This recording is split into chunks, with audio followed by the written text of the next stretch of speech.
नमस्कार दोस्तों, बहुत बहुत स्वागत है आप सभी का इंडिया नाउ में और मैं हूं संदीप पाल। हरियाणा चुनाव में भले ही बीएसपी को एक भी सीट ना मिली हो, लेकिन उसने टक्कर अच्छी दी। जो अन्य चुनाव हुए थे उनके मुकाबले इस चुनाव में बीएसपी में एक जोश और जज्बा देखने को मिला। पार्टी एकजुट होकर लड़ी। आकाश आनंद से लेकर मायावती ने पुरजोर चुनाव प्रचार किया। इनेलो के साथ, गठबंधन के साथ मिलकर कई रैलियां की और यही वजह रही कि कई सीटों पर बीएसपी ने अच्छी फाइट दी। हालांकि अगर जाटों का वोट भी बीएसपी को मिलता तो शायद जो सूखा पड़ा है पार्टी में सीटों का, वो हरियाणा में पूरा हो जाता और हरियाणा में बीएसपी का खाता खुल जाता। आसानी से 2 या 3 सीटें बीएसपी हरियाणा में जीत सकती थी और हरियाणा में बीएसपी के 2 से 3 विधायक बन सकते थे, लेकिन ऐसा हो नहीं सका। लेकिन मेहनत बहुत अच्छी की बीएसपी ने, और जब चुनाव परिणाम आए तो इस बात से मायावती भी थोड़ी सी चिंतित दिखीं और थोड़ी सी रुष्ट दिखीं कि अगर जाटों का वोट भी उनकी पार्टी के कैंडिडेट्स को मिलता तो परिणाम कुछ और ही होते। और यही वजह है कि जब नतीजे आए उसके बाद मायावती ने बयान जारी करते हुए कहा था ट्वीट पर कि आज आए परिणाम से स्पष्ट है कि जाट समाज के जातिवादी लोगों ने बीएसपी को वोट नहीं दिया, जिससे बीएसपी के उम्मीदवार कुछ सीटों पर थोड़े वोटों के अंतर से हार गए। हालांकि बीएसपी का पूरा वोट ट्रांसफ़र हुआ, जबकि यूपी के जाट समाज के लोगों ने अपनी जातिवादी मानसिकता को काफ़ी हद तक बदला है और वो बीएसपी से एमएलए और सरकार में मंत्री भी बने। हरियाणा प्रदेश के जाट समाज के लोगों को भी उनके पद चिन्हों पर चलकर अपनी जातिवादी मानसिकता को ज़रूर बदलना चाहिए। ये खास सलाह दी मायावती ने हरियाणा के जाटों को। ये बात मायावती ने इसलिए कही क्योंकि हरियाणा में 2 से 3 सीटें ऐसी थीं जहां बीएसपी बहुत टक्कर में थी और जीतने के बिल्कुल करीब थी, लेकिन मामूली अंतर से रह गई।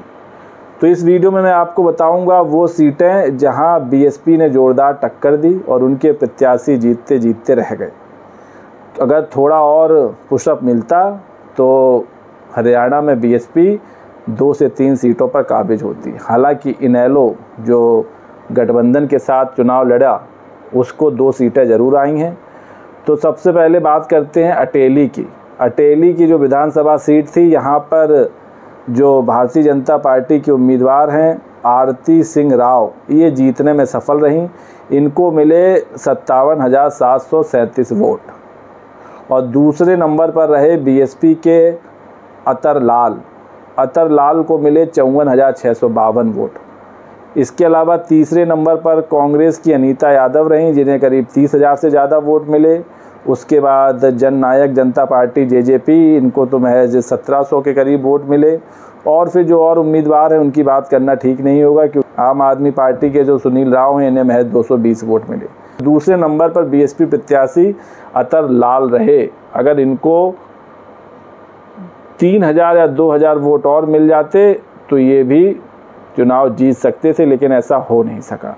और यही वजह रही कि इस सीट की चर्चा भी खूब हुई, अटेली सीट की, क्योंकि यहाँ सोचा नहीं था किसी ने कि बीजेपी को टक्कर देने के लिए बीएसपी मैदान में है और उनके प्रत्याशी से उन्हें कड़ी टक्कर मिल रही है। हालांकि कुछ राउंड में बीएसपी के जो प्रत्याशी हैं अतर लाल, ये आगे भी चल रहे थे कई राउंड में, लेकिन जो फाइनल काउंटिंग हुई उसमें वो करीब 3085 वोटों से पिछड़ गए और इस वजह से बीजेपी के खाते में ये सीट चली गई।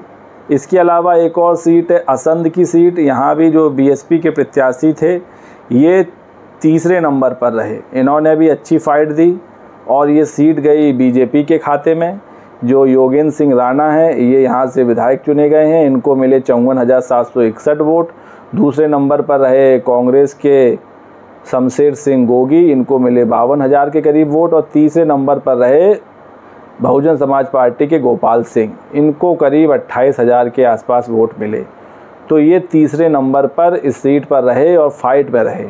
अगर इनको भी थोड़ा सा पुशअप मिलता या अन्य जातियों या कहें जाटों का वोट मिलता तो शायद ये भी दूसरे या पहले नंबर पर आ सकते थे।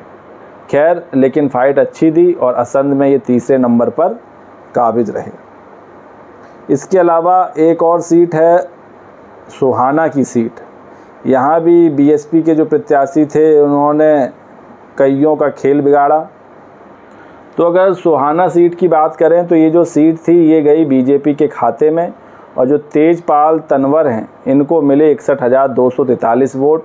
दूसरे नंबर पे रहे कांग्रेस के रोहतास सिंह, जिन्हें मिले करीब 50,000 के आसपास वोट। और यहाँ जो एक इंडिपेंडेंट कैंडिडेट थे जावेद अहमद, इन्होंने भी टक्कर दी और इनके वोट करीब करीब कांग्रेस के जो प्रत्याशी हैं रोहतास सिंह, इनके बराबर रहे, 49,000 वोट इनको भी मिले। और चौथे नंबर पे रहे बीएसपी के सुरेंद्र भड़ाना, इनको मिले करीब 16,000 के आसपास वोट।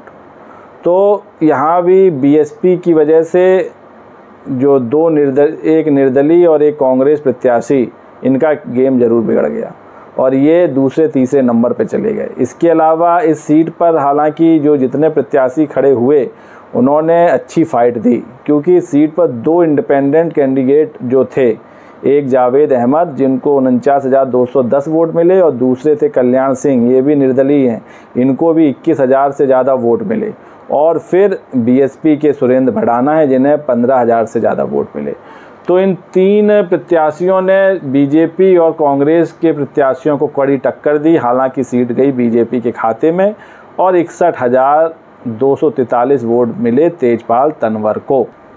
इसके अलावा एक और सीट है जिसकी चर्चा हो रही है। हालांकि बीएसपी को यहाँ वोट कम मिले, लेकिन जो यहाँ जीत और हार का अंतर था, भारतीय जनता पार्टी के जो उम्मीदवार सुनील सतपाल सांगवान जीते हैं वो महज 2,000 से कम वोटों से जीते हैं, 1,957 वोटों से जीते हैं।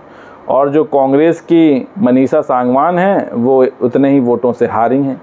और जो बीएसपी के आनंद सोरेन हैं इनको मिले हैं 1,000 से ज़्यादा वोट। तो बीजेपी और कांग्रेस के वोट में जो डिफरेंस आया है उसमें भी इनका अहम योगदान माना जा रहा है। इसके अलावा एक इंडिपेंडेंट कैंडिडेट हैं संजय चंपारिया, इनको भी 3,000 से ज़्यादा वोट मिले हैं। एक और इंडिपेंडेंट कैंडिडेट हैं अजीत सिंह, ये भी 3,000 से ज़्यादा वोट पाए।